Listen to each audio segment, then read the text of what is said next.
A new Watchdog report has called out James Comer's investigation into the Bidens for what it is: an absolute abject failure and an embarrassment.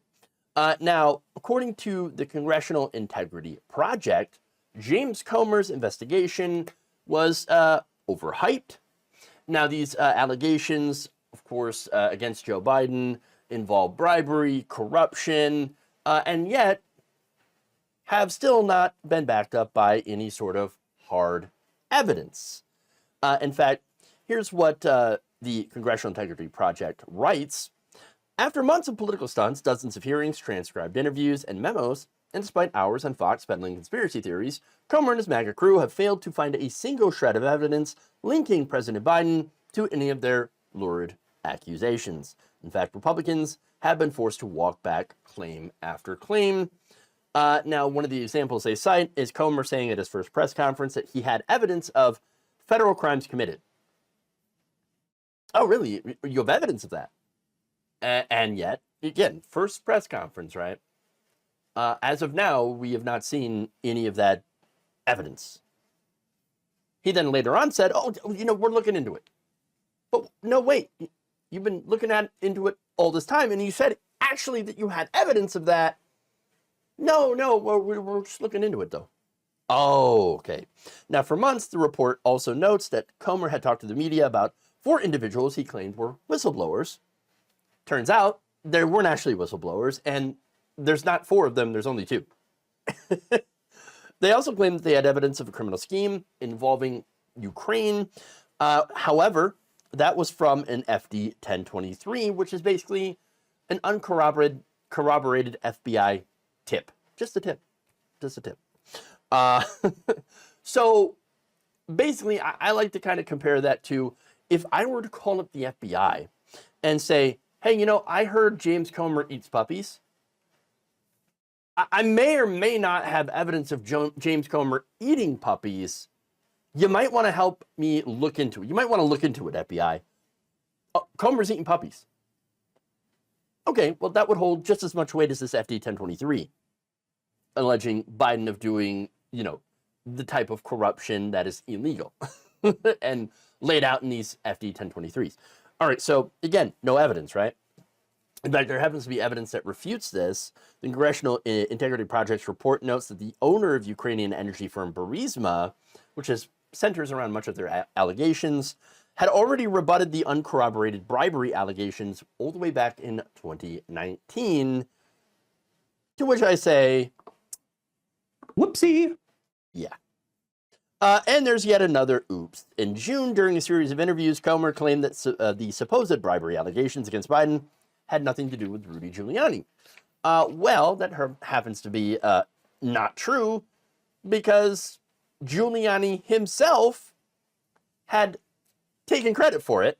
That's right. On Newsmax TV, Giuliani claimed that he alerted the Justice Department to these allegations and had been doing work on the ground in Ukraine, getting dirt on the Bidens. Once again, whoopsie. And in June, Comer and Chuck Grassley started alluding to audio tapes, supposedly proving that Biden accepted a $5 million bribe from a Ukrainian energy company during Obama's administration. So these are the audio tapes. Oh, we've got audio tapes. We have audio tapes. Okay, well, I want to hear the audio tapes. Oh, Comer later admitted, well, we don't know if they're legit or not. Oh. That was just 5 days later. Well, we don't know if they're legit, and we haven't heard anything about them since. Then there was Devon Archer's testimony, which happened to be a bust. Comer didn't even bother to show up for that testimony. In fact, one anonymous Republican source was quoted as saying, quote, "It was like following a general into battle, but the general decided to stay home instead of fight." Well, that's, yeah, that kind of makes a lot of sense. Yes. Don't follow these people, because they're not looking out for you. They're looking out for themselves. And it's just, again, these are nothing more than just ridiculous stunts and witch hunts.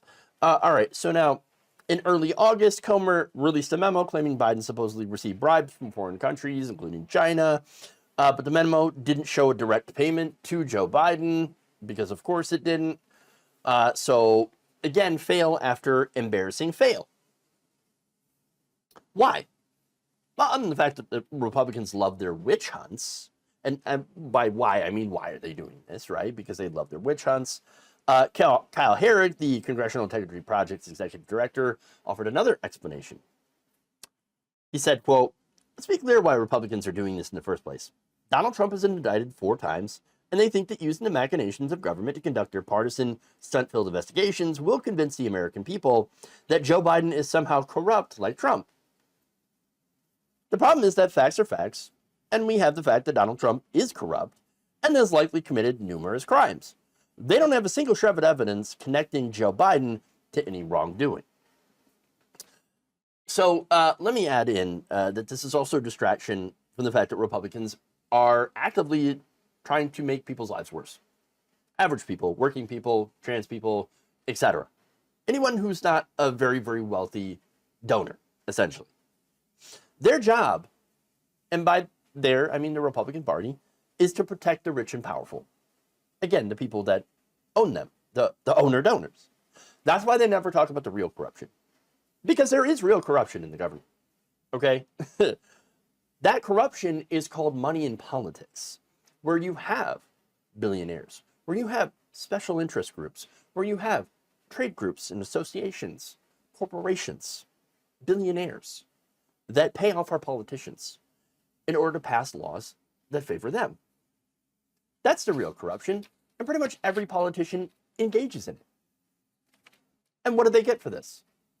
Well, in the case of Republicans, tax cuts, deregulation, the easing of environmental regulations so they can pollute in your neighborhood, pollute your rivers, streams, your backyard, crush your union so that you don't get paid more, don't get benefits, and to keep your wages low.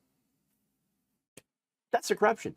And in the case, of course, corporations that pay off Democrats, well, you have industry groups that represent the health insurance companies, pharmaceutical companies that basically pay to prevent Democrats from actually doing a lot on things like healthcare. Why we don't have a universal healthcare system is because of these trade groups, because of these industry groups that pay off both Democrats and Republicans to block healthcare reform, real healthcare reform that gets us to a public option or a single payer system.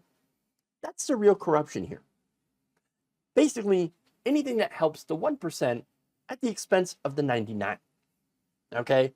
Which is why, by the way, you will never see a congressional investigation headed by Republicans into this real corruption.